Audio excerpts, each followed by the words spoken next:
It was about 5 years ago that, I was dead broke. I was like $23,000 in debt.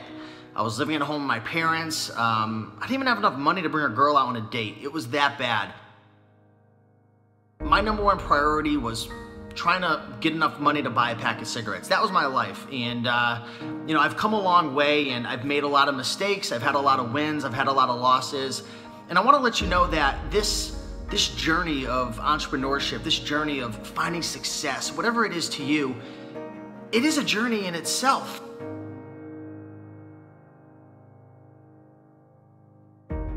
I know what it's like to struggle and to go through hard times, but what I want to say is have that vision of where you want to go, right? Have that ultimate vision and allow yourself to go down that journey and go up and down, up and down, up and down. But slowly but surely, you're going to keep going up. If you want to be successful, you need to learn to embrace failure. You need to learn to embrace mistakes.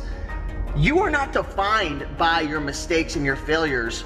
You are defined by how you react to your failures and mistakes.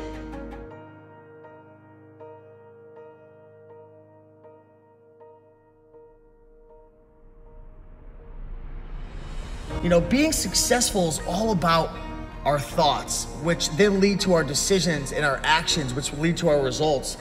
And our mind is constantly always trying to find the easy way out. And the easy way out is never gonna bring success to us. Being successful is about doing the right things at the right time in every moment, each and every day. Today is what matters. In order to achieve, you've got to believe, because when you believe you can do something, you'll actually align yourself with it and take actions towards it. Who cares how you feel? Just do it.